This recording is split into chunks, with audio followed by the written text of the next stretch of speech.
Now we have to turn to the Midwest. We think this story is going to occupy a lot of our time and attention next week. It's already been an awful flooding season. If you live in Memphis or the surrounding area, all eyes now are on that Mississippi River. They are looking for perhaps the second highest crest in U.S. history, perhaps in the next 5 days.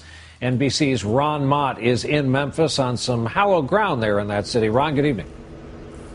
Brian, good evening to you. We are standing at the low end of world-famous Beale Street tonight, and as you can see behind me, it's taken on water that is starting to flow where it's simply not invited.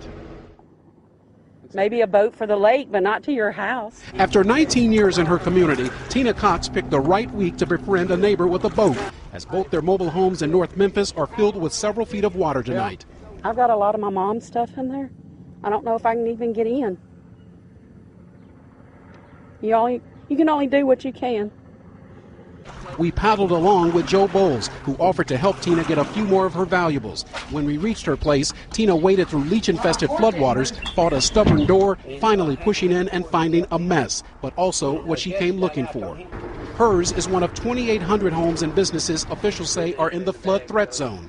As the Mississippi continues to rise, approaching an all-time high here, sandbagging intensifies. Intersections are swamped, a horse stable nearly underwater to the roof, as the Big Muddy expands far beyond her banks as seen in these before and after satellite images. Even though there are predictions that the crest will exceed historic limits, we still will be prepared for that. South into Mississippi, the river has forced riverboat casinos in Tunica to close, an economic setback sure to be felt, and prompted this dog rescue. 6 dozen pets, some found wandering alone, have been rounded up in Memphis so far and housed in a mobile shelter. They have a place that they can safely leave their pet.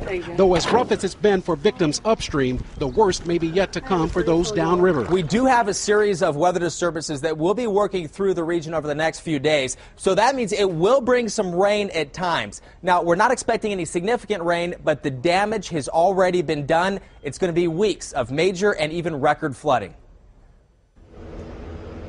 Today, the Coast Guard closed a 5-mile stretch of the Mississippi up near Caruthersville, Missouri, to all barge traffic for the next 8 days. They're trying to keep that water from flowing over those flood walls in that city, Brian. All right, Ron, now the crunch time begins. We'll be watching. Ron Mott in Memphis tonight.